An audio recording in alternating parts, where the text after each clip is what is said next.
Salut, c'est Franck Taluto. Je suis ravi de vous retrouver pour un nouvel épisode qui est aujourd'hui une conversation avec Lilian Campan, attaquant de l'AS Saint-Etienne de 2002 à 2005. Un club qu'il a contribué à ramener en Ligue 1 et qu'il a retrouvé ensuite comme éducateur. On a parlé bien évidemment de ce passé, mais aussi de son présent comme manager général du Hier Football Club. De ce verre numéro 43, c'est parti!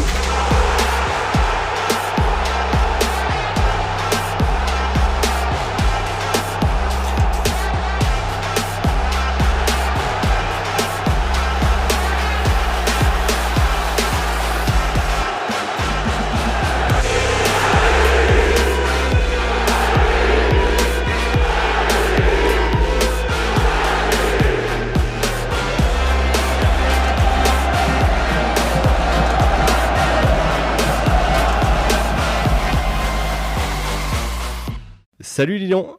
Bonjour. Merci d'avoir accepté l'invitation. Alors, je dois dire que tu es un de ceux qui a accepté le plus rapidement dans les minutes qui ont suivi mon message. Tu m'as dit oui avec plaisir.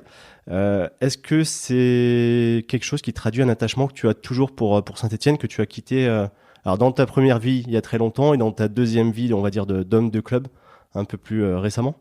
Ouais, c'est ça, je pense. C'est vrai que on n'est pas, enfin moi personnellement, je suis pas sollicité tous les jours non plus, mais c'est vrai que pas mal de clubs, anciens clubs de ma carrière, viennent vers moi pour quelquefois m'interviewer, et je trouve ça normal et un réel plaisir de pouvoir discuter d'un club et d'une équipe qui me tient à cœur. Bon, Saint-Étienne, on y viendra un petit peu plus tard. Je voudrais commencer par le présent. Depuis quelques années, tu es retourné dans ta ville natale pour t'occuper du hier 83 FC, si je dis pas de bêtises, en tant que manager général. Est-ce que tu peux nous expliquer en quoi ça consiste et de quoi est fait ton quotidien? Pendant 3 ans, j'étais entraîneur de la Nationale 2, un peu plus de 3 ans et demi exactement. Ensuite, je suis passé directeur sportif de la Nationale 2 pendant 6 mois à peu près. Et depuis un an, à peu près un peu plus d'un an, je suis manager général de toute l'association. Donc ça consiste à m'occuper des projets, de mettre l'organisation en place des tout petits jusqu'à la réserve qui est en R2 aujourd'hui. Je m'occupe des éducateurs, je m'occupe des licenciés, on a 750 licenciés. Okay. Des parents, des tournois, beaucoup de choses. Il y a de l'administratif, mais aussi des projets sportifs. C'est peut-être un peu plus éloigné du terrain. C'est quelque chose qui te va bien aujourd'hui? Alors au début, quand j'ai quitté le terrain et le rôle de directeur sportif, j'allais un peu dans l'inconnu, je te cache pas. Ma volonté était de ne pas repartir. J'avais plus cette... À ce moment-là, j'avais pas la motivation de repartir. Je suis dans ma ville natale, ma famille, mes amis. Bon, dans le sud, on a quand même un cadre de vie qui est très agréable, même si aujourd'hui s'il pleut. Mais c'est vraiment sympa. Et c'est vrai que j'avais beaucoup bougé.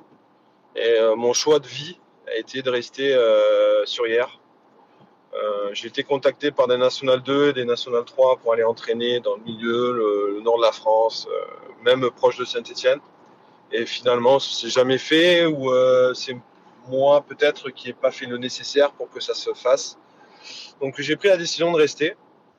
Et ce rôle-là, c'est devenu aujourd'hui très agréable. En fait, le côté administratif, bon, c'est pas quelque chose que j'aime, on va dire, mais je suis obligé de le faire.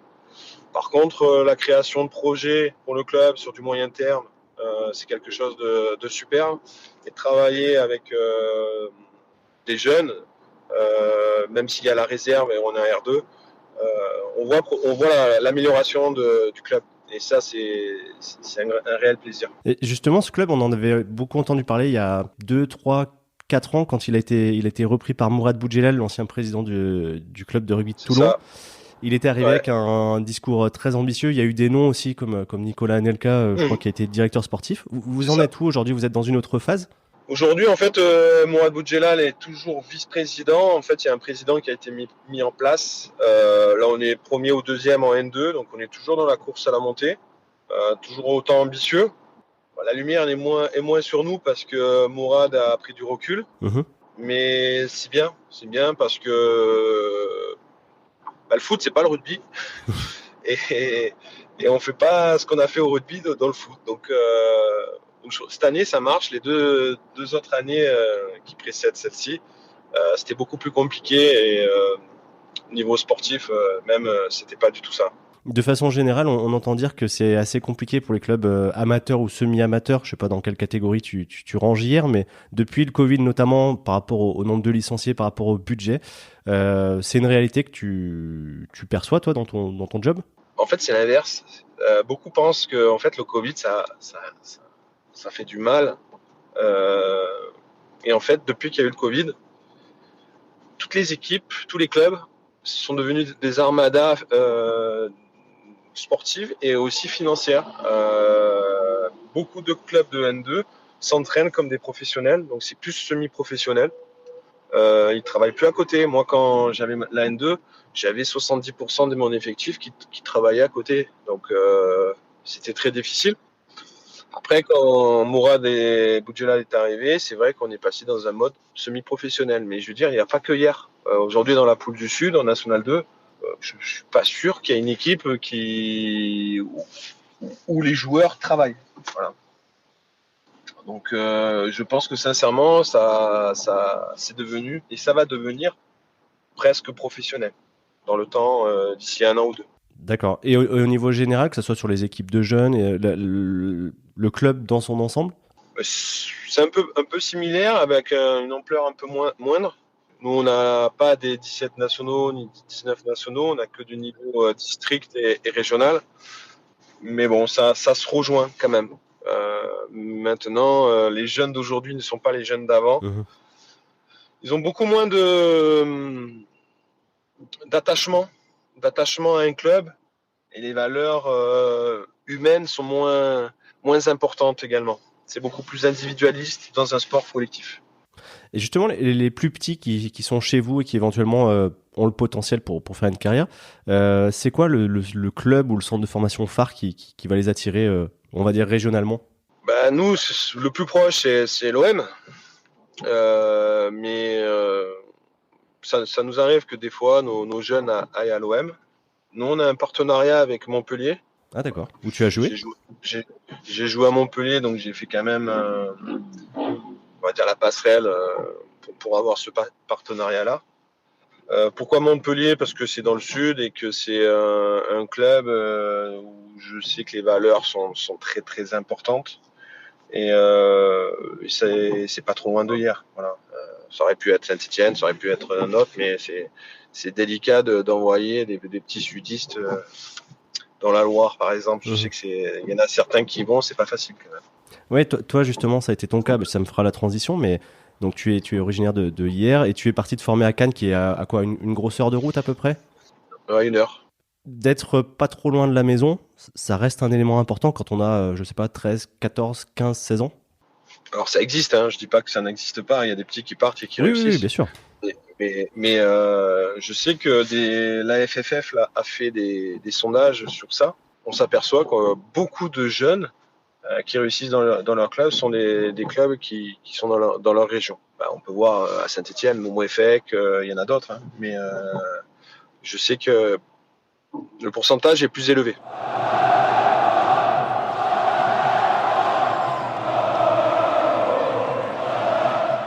C'est l'occasion de nous plonger dans ta carrière de joueur. Et je dois dire que j'ai été surpris parce que je sais pas pourquoi, je t'avais associé à une formation à Auxerre. En fait, c'était Cannes avant.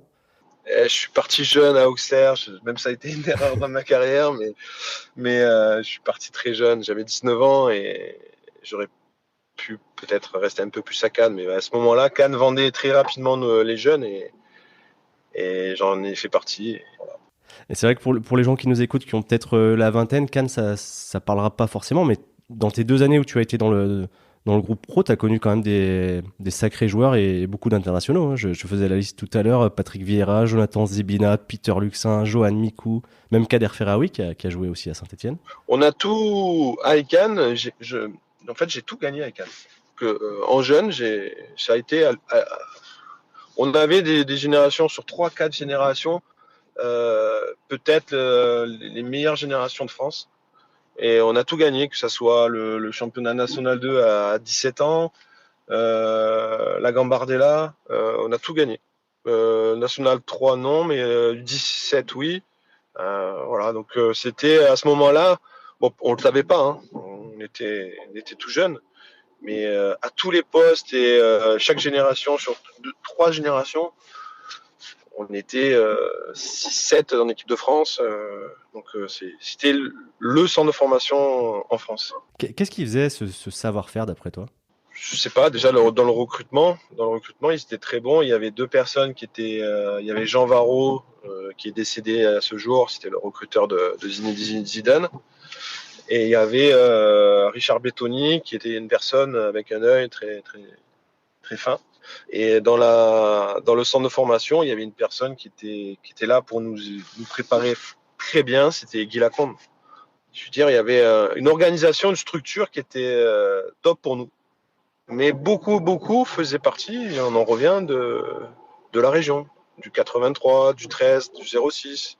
Il y en avait quelques-uns de Paris, mais on était nombreux du PACA.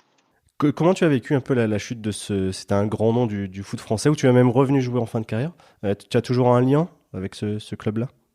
Oui, parce que en fait, j'ai ma femme qui est canoise et c'est vrai que j'y retourne régulièrement voir sa famille. Finalement, j'ai vécu pendant une dizaine d'années en tant que joueur et aussi en tant qu'éducateur, parce que j'ai été éducateur coach à la SCAN aussi. Donc 10 ans, c'est quand même un chiffre et donc forcément, ça a une attache puisque j'ai commencé, j'ai terminé là-bas. Donc les voir en N2, c'est dommage qu'ils soient en N2 et je pense qu'ils mériteraient d'être bien plus haut. Mais bon, aujourd'hui, le football, c'est pas facile. Donc, ils se battent pour retrouver l'élite. Tu as dit que tu en étais donc parti à 19 ans, que ça avait été une erreur. En quoi ça a été une erreur? Parce que c'était trop tôt ou c'est la destination qui était pas la bonne? Bon, après, j'en ai parlé avec Guy Roux, hein, il est au courant. C'était pas pour moi une bonne destination Auxerre, déjà. Le petit sudiste qui arrive à Auxerre tout seul à 19 ans, je l'ai mal vécu, mais très très mal vécu. En Bourgogne, c'est pas simple se retrouver. Moi, j'étais avec ma femme déjà, donc tous les deux un peu perdus, clairement. Et puis devant moi, j'avais une machine de but, c'était Stéphane Guivarch. Ah oui. Et derrière moi, j'avais un potentiel attaquant de l'équipe de France, j'avais Djibril Cissé. Donc j'étais à l'endroit où il fallait pas. Voilà. Donc j'ai essayé le maximum pour essayer de m'en sortir. Mais bon, Giroud m'a pas aidé non plus, donc ça a été très très délicat pour moi et je pense que c'est un mauvais choix. Le fait de partir pardon, en prêt, Châteauroux, Créteil, Châteauroux, c'était ta décision, c'était la sienne? Est-ce que tu peux nous raconter? Non, en gros, j'avais des clubs de Ligue 1 et même étrangers qui voulaient me faire venir. Mais le problème, c'est que Giroud voulait trop d'argent à ce moment-là. J'étais international espoir. Et je sortais de la Coupe du Monde junior, et les attaquants de la Coupe du Monde junior, c'était Trezeguet, Henry, Anelka et moi. Les trois, c'était 3 phénomènes, et moi j'étais quand même là, donc quand même j'avais un peu de potentiel. Mais ma valeur, elle était trop importante par rapport à la réalité. Donc pendant 1 an, 2 ans, voire 3 ans, j'étais bloqué. Il y avait la Sampdoria qui me voulait, il y avait plein de bons clubs français en Ligue 1. Et Giroud voulait de l'argent pour récupérer sa mise. Donc des prêts. Et moi, je les acceptais parce que je voulais jouer. Et les prêts marchaient puisque je marquais des buts. Maintenant, voilà, le temps passait. Et finalement, je me suis retrouvé à 23, 24. Et j'ai perdu le bon créneau, on va dire. Tu veux dire que tu avais un peu d'avance à 20 ans et que tu l'as perdu pendant cette période-là? J'ai perdu, bien sûr. À 20 ans, tu es en équipe de France avec les 3 grands. Alors, je dis pas que j'aurais fait leur carrière, j'avais pas leur talent. J'en suis conscient. Je pense que si j'étais parti au bon moment, assez rapidement, j'aurais pu faire une carrière en Ligue 1 ou à l'étranger, pratiquement toute ma carrière. D'accord. Finalement, tu as l'occasion de te poser pour la première fois, c'est à Saint-Étienne. Tu signes donc en 2002. On va dire que c'est quand même pas le contexte le plus simple non plus. Alors, Saint-Étienne, c'est vraiment une volonté de moi. beaucoup de mes proches, même mon agent, m'avait déconseillé parce qu'à ce moment-là, Saint-Etienne, c'était pas ça du tout. Il sortait d'une saison en 17e en Ligue 2.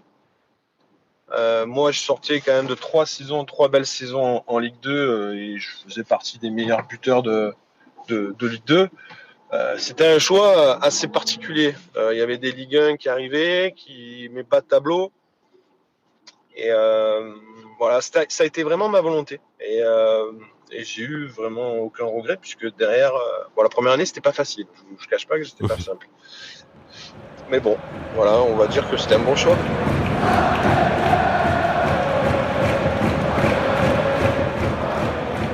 Qu'est-ce qui t'avait plu? Parce qu'on peut pas dire que toi tu sois un enfant de l'épopée européenne comme certains de mes invités précédents. Tu es né en 77.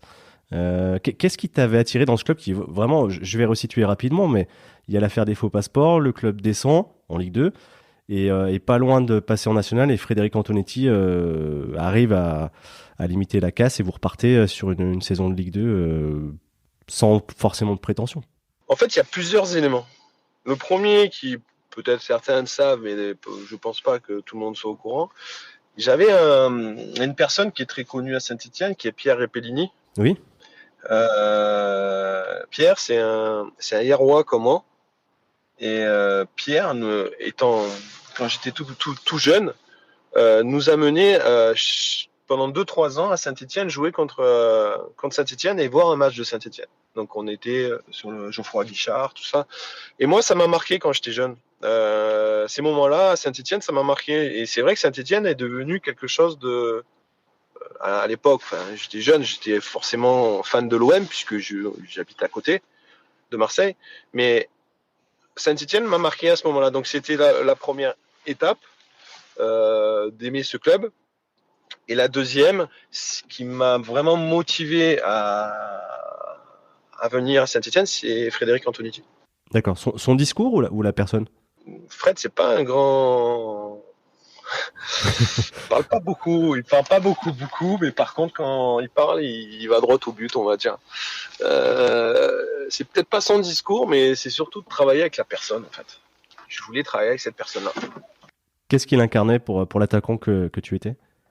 Moi, il m'a dit une phrase, je ne me rappelle plus exactement la phrase, mais ce qui caractérisait ma venue à Saint-Etienne, c'était notamment mon état d'esprit caractère sur le terrain. J'étais quelqu'un qui lâchait rien et j'étais un buteur, mais un buteur qui pesait sur les défenses, qui agressait les défenses, et ça reflétait parfaitement son état d'esprit à ce moment-là. Bon, ensemble, vous avez connu une montée, ça sera pour ta deuxième saison, on va y venir, mais juste avant, je me suis souvenu d'un article, une interview que tu avais donnée au Progrès, je ne sais pas si tu t'en rappelleras, où tu parlais, alors c'était pendant la saison qui avait dû bien se passer, mais tu reparlais des mois précédents où ça n'avait pas forcément été simple pour toi. Il y avait une phrase qui m'avait marqué où tu disais « j'ai failli tout arrêter ». Est-ce que tu te rappelles de cette déclaration? En D2, quand on était en février, je me rappelle, c'était contre Guignon. En plus, je me bloque le dos le midi du match. J'ai pas pu jouer. Il neigeait avec des flocons de 3 cm sur Geoffroy Guichard. Je sais pas si tu t'en rappelles, mais on perd 3-0, on est dernier de Ligue 2. Là, pendant un mois, ça a été. J'ai jamais vécu ça dans ma carrière. Pourtant, j'étais quelqu'un d'apprécié à Saint-Etienne, mais de vivre ce moment-là, de faire maison, travail, c'est devenu un travail en fait. Et travail, d'aller s'entraîner, je pouvais plus vivre, à même aller faire des courses, voir mes enfants revenir à la maison en pleurs parce que je me faisais insulter à l'école. Ton père, il est nul. Ça a été, moi qui est très famille, ça a été un moment vraiment pas agréable. Et je pense qu'on l'a tous vécu. Alors il y en a qui l'ont plus mal vécu que moi, mais c'est vrai qu'à ce moment-là, on a envie de se dire mais putain, mais pourquoi on se bouge le cul on se fait ouais, on n'est pas bon, mais on se fait défoncer en fait. Et sincèrement, on avait vraiment un bon groupe et on a essayé de tirer le plus haut possible. Et ça, Fred Antonetti était là pour nous aider. Et ça a été un entraîneur, mais aussi un père pour nous aiguiller quand même. Et comment tu expliques, parce que à l'intersaison, je crois que le club est interdit de recrutement payant, donc c'est plutôt des joueurs libres comme Damien Bridonneau ou des prêts comme Fabrice Jo qui vous rejoignent. Sans changer fondamentalement un groupe, comment on peut passer d'une équipe hyper en difficulté à une équipe championne de Ligue 2 assez nettement? Je pense que Fred y est beaucoup.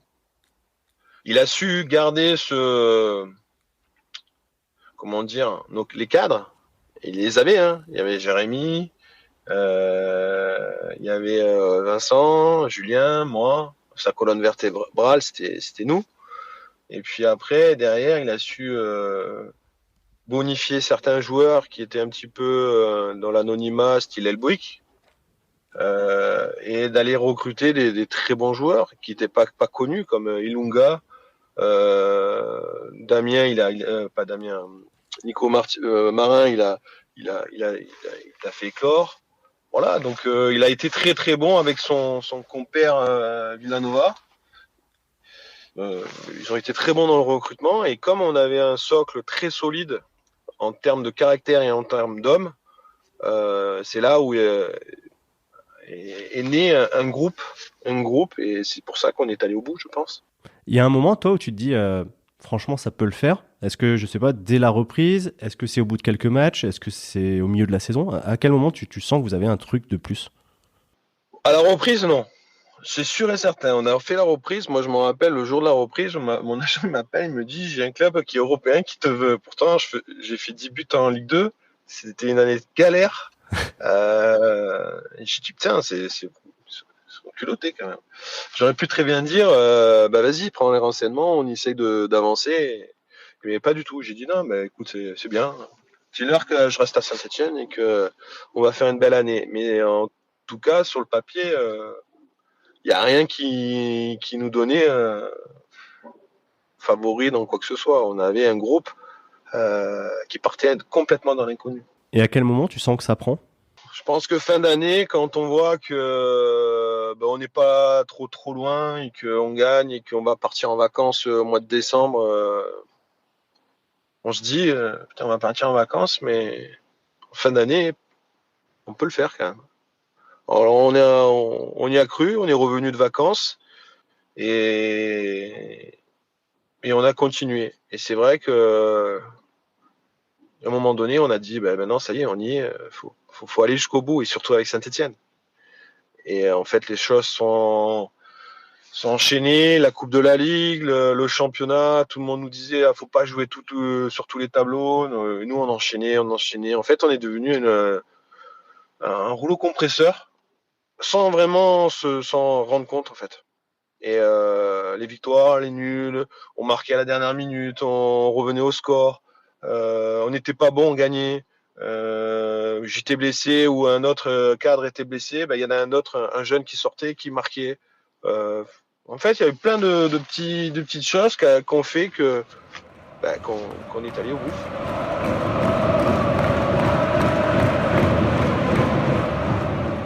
Pour revenir à toi sur cette saison 2003-2004, est-ce qu'il y a un moment qui sort du lot?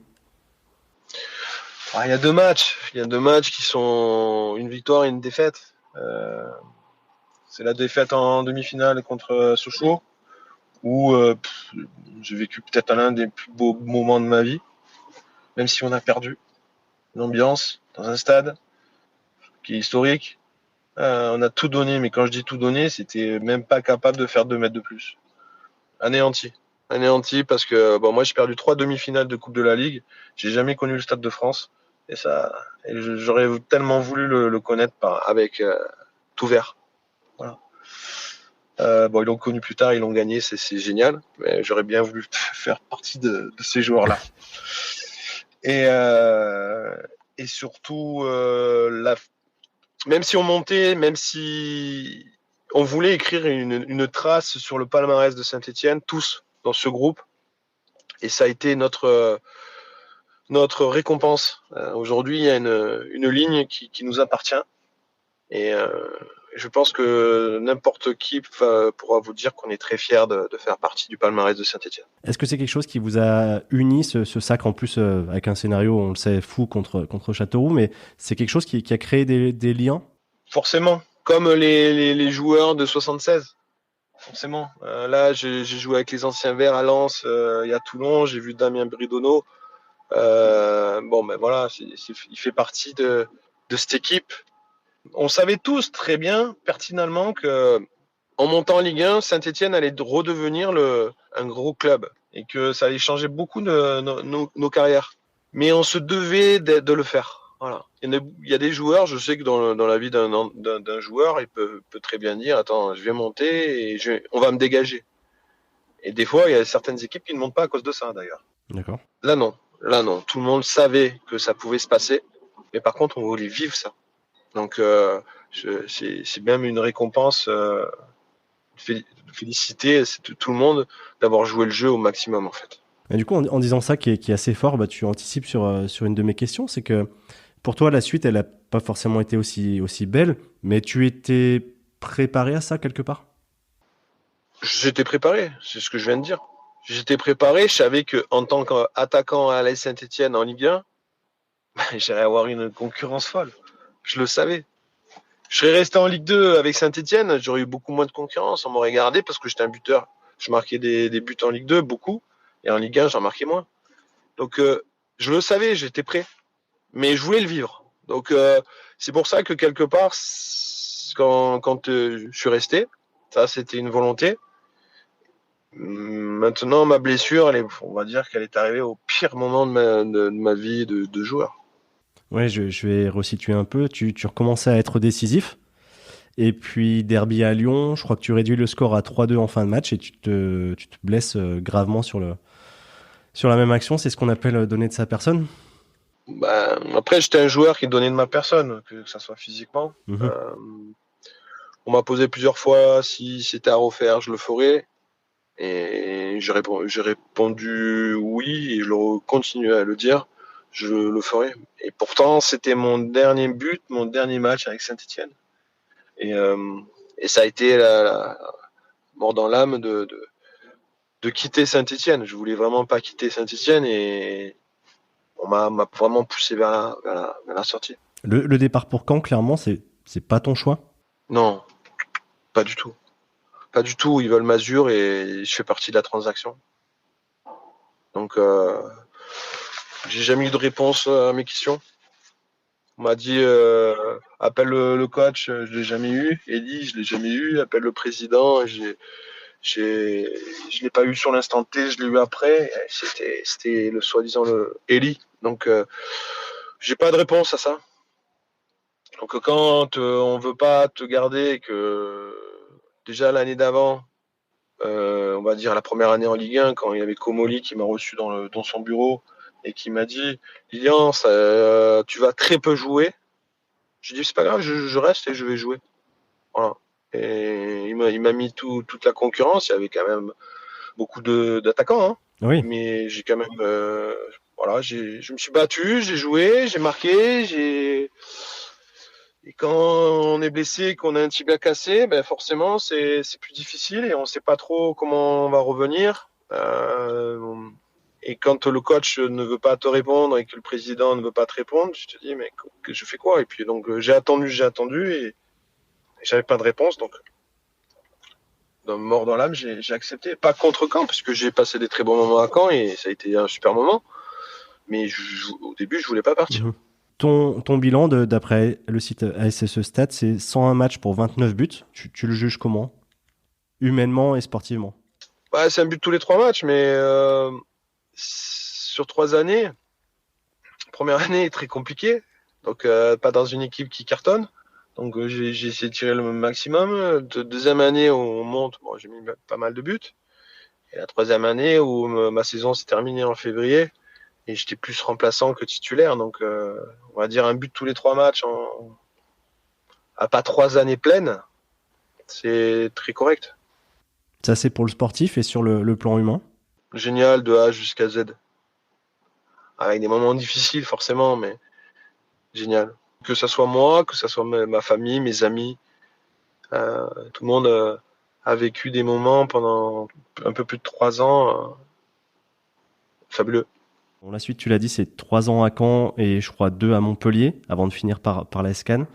J'ai Patrick Guillot qui m'avait raconté dans un des premiers épisodes de ce podcast que sur le moment, il avait peut-être eu des attentes trop importantes par rapport à son potentiel, mais que finalement, il avait pleinement exploité toutes ses qualités avec la carrière qu'il avait faite essentiellement en Ligue 2.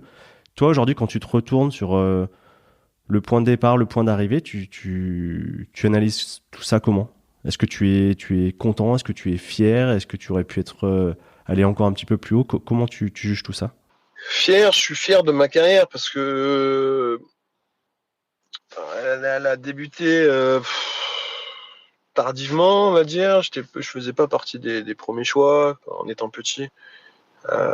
J'ai un caractère très très particulier, petit, mais après c'est vrai que quand on connaît le début avec l'équipe de France, les joueurs avec qui j'ai pu jouer, et derrière faire une carrière moitié Ligue 1, moitié Ligue 2, même pas à l'étranger, ouais, j'ai quand même un peu de regrets. J'ai quand même un peu de regrets. Je pense que j'aurais pu faire bien mieux. Malheureusement, mes choix, et je me mets dedans, hein, c'est pas la faute à qui que ce soit. Hein, mes choix n'ont pas été peut-être parfaits. Certains ont été très bons, notamment Saint-Etienne. Mais d'autres, je pense j'aurais dû ne pas aller dans certains clubs. Voilà. Maintenant, c'est comme ça, on ne peut pas revenir en arrière. Mais oui, un peu de regret. Je pense que j'aurais pu faire bien mieux.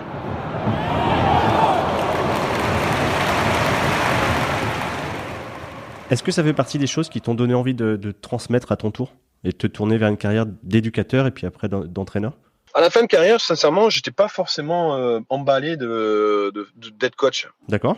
Tout le monde me dit on a besoin de prendre du recul, tout ça. Et en fait, moi, j'ai pas pris de recul du tout. J'ai fini mon rôle de joueur. J'ai enchaîné sur 3 mois directeur sportif de Cannes et entraîneur des 17 nationaux. Donc, ça a été pas de repos, allez, bombarde et feu, t'es reparti et ça s'est très bien passé. Ça, je le regrette pas du tout. Mais j'étais pas formaté, on va dire, pour devenir un coach. Voilà. Et en fait, ça s'est fait naturellement, on va dire. Les gens m'ont poussé, des formateurs m'ont poussé à la FFF, me dire, mais dis donc, vas-y, fonce, c'est ton truc. Voilà. Voilà. Donc ça s'est fait petit à petit. Et par contre, ça a été un bonheur par la suite. Qu'est-ce qui a fait que tu es revenu exercer, alors je crois dans les catégories jeunes, il me semble que tu as été aussi l'adjoint de Laurent, non, Batles, Ouais, c'est ça. Hein. en réserve. Qu'est-ce qui a fait que cette opportunité s'est présentée? J'étais assez proche de Cayazo et je m'entendais très bien avec Dominique Rocheteau. D'accord. Voilà. J'étais à ce moment-là à Cannes. Et Dominique me dit, est-ce que ça te brancherait de devenir entraîneur des attaquants de Saint-Etienne? Et à ce moment-là, il y avait le directeur de centre, c'était Bernard David, Mhm. que j'ai À connu à Auxerre. Auxerre et que je m'entendais très bien aussi. Devenir entraîneur des attaquants. Je dis, bah écoute, moi ça m'intéresserait fortement de revenir à Saint-Etienne et puis voilà, de donner mon savoir aux jeunes Stéphanois, voilà, Mhm. tout simplement. Et ça n'a pas pu se faire tout de suite. Donc, ils m'ont proposé de rentrer dans la cellule de recrutement PACA pour le centre de formation que j'ai fait pendant un an.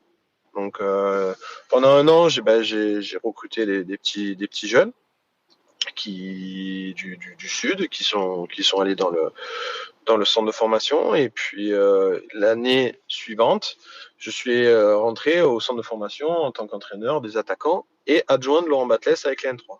Voilà, voilà le commencement et le pourquoi. J'ai fait ça un an et puis après j'ai fait un an entraîneur des U19 nationaux et après on va dire que ça s'est un peu détérioré en interne et j'ai dû partir. Voilà. Ok. Pour revenir sur le positif, l'aspect terrain, travailler avec les jeunes, c'est quelque chose qui t'a plu, toi qui après a plutôt pris en charge les adultes? Génial puisque ça a été pendant une année avec Laurent, on a joué la montée en N2. Bon, on a loupé, on a fini deuxième ou troisième, je ne me rappelle plus exactement. Et le travail avec Laurent, ça a été vraiment un pur bonheur. Il avait plus d'expérience et j'ai appris beaucoup de lui. et entraîner les attaquants de toutes les catégories jusqu'au pro, parce qu'à ce moment-là, il y avait Nolan Roux qui était avec les pros, tout ça. Il y avait donc ça a été un pur bonheur. Même Galtier qui m'aidait, faisait confiance dans mes séances de quand je m'occupais des attaquants de pro. D'accord. Non, c'était génial. C'était génial. Même l'année en 19 nationaux, on finit, je crois, 4e. Non, très bien, très bien. Deux saisons en tant qu'éducateur, pas simple parce que beaucoup sont le fait d'être un ancien joueur, beaucoup d'attentes, mais aussi beaucoup de jalousie. Et ça a été un peu le point négatif. De jalousie, tu veux dire entre éducateurs, le fait d'être là, le fait d'être là parce que tu es un ancien joueur et on te jalouse en fait. Moi, j'essayais de faire le mieux possible mon travail et derrière, voilà, il s'est passé ce qui s'est passé. J'ai dû partir, on va dire, mais c'était pas forcément au début ma volonté de partir de Saint-Etienne. D'accord. Oui, je suis retombé sur une interview au Progrès. Oui, tu disais que tu étais parti un petit peu avec des regrets sur la forme, tout au moins. Sur la forme, oui. C'est à un moment donné, c'est un peu ça. C'est des personnes qui sont là depuis de très très nombreuses années, qui commencent à te mettre des bâtons dans les roues. Pas qu'à moi. Il y a eu Jérémy, il y a eu Laurent qui sont partis. Laurent est revenu, mais à ce moment-là, je veux dire, on avait un groupe vraiment d'éducateurs super. Hein. Il y avait Jérémy, Laurent, moi, on s'entendait super bien. Et finalement, tous les trois, on est partis. Lilian, écoute, on arrive à la fin de la discussion. On dit souvent que jamais 203. Tu as connu donc 2 passages à Saint-Étienne. Est-ce qu'à un moment ou un autre de ton parcours, on peut s'attendre à te voir revenir, que ce soit en étant impliqué ou au moins en tant que spectateur et suiveur de ce qui se passera dans ce club ? Je sais pas, je peux pas te répondre à ça. Ce que je sais, c'est que si demain j'avais une proposition de revenir à Saint-Etienne, forcément, je serais pas insensible à ça. Comme je l'ai dit tout à l'heure, ma volonté aujourd'hui n'est plus de repartir, mais ça me mettrait vraiment dans l'embarras si ça devait se présenter. Voilà. Et puis il y a des choses dans la vie qui ne se refusent pas. Donc je dis pas jamais, mais c'est vrai qu'aujourd'hui je suis très bien où je suis. Mais bon, on verra le futur, ce qui va devenir. Bon, c'était une question qui était forcément malicieuse, mais c'était plus pour parler de la suite pour toi. Comment tu te vois, je crois que oui, 46 ans aujourd'hui. Comment tu te vois dans 5, 10 ans ? Est-ce que ce sera toujours avec un ballon pas très loin ? Je pense que je resterai dans le football. Maintenant, dans la direction que j'ai prise à ce jour, il y en a beaucoup qui sortent du football. Et au contraire, je suis admiratif par rapport à ces gens-là parce qu'ils ont le courage de le faire. Et moi, je l'ai jamais fait véritablement et je suis toujours dans le football. Donc, je pense que je resterai dans le foot toute ma vie. Maintenant, si à un moment donné, je vois que je m'ennuie ou je suis plus heureux à un poste, je le quitterai le football. Peut-être la mort dans l'âme, mais je le quitterai. Si j'ai pas cette proposition qui vient un jour, je le quitterai. Et on verra. Mais en tout cas, moi, ce que je vis dans le football, en tant que joueur, en tant qu'éducateur, en tant que directeur général, depuis tout petit, je suis dans le foot et je m'éclate. Écoute, on te souhaite juste que ça continue comme ça le plus longtemps possible et puis de te recroiser peut-être un de ces jours à Geoffroy Guichard. C'est avec plaisir. Bientôt, je vais remonter là. Ça fait un moment que je suis pour remonter. Et ce sera avec plaisir si on peut se croiser. Lilian, en tout cas, un grand merci d'avoir accepté et surtout d'avoir pris de ton temps pour nous parler de tout ça. C'était un vrai plaisir. Merci beaucoup. Bonne journée à vous. À bientôt. À bientôt. Merci à Lilian pour sa disponibilité et à vous de nous avoir écoutés jusqu'au bout. Si cette discussion vous a plu, je compte sur vous pour aider ce podcast à grandir en lui mettant 5 étoiles et un commentaire sur Apple Podcast et Spotify. Partagez aussi cet épisode à vos proches et sur vos réseaux sociaux. Vous pouvez d'ailleurs venir me parler sur Facebook, Twitter et Instagram ou m'écrire par mail à dessous-de-verre@gmail.com. Je vous souhaite d'avance d'excellentes fêtes de fin d'année et je vous donne rendez-vous bientôt pour un nouvel épisode. Ciao!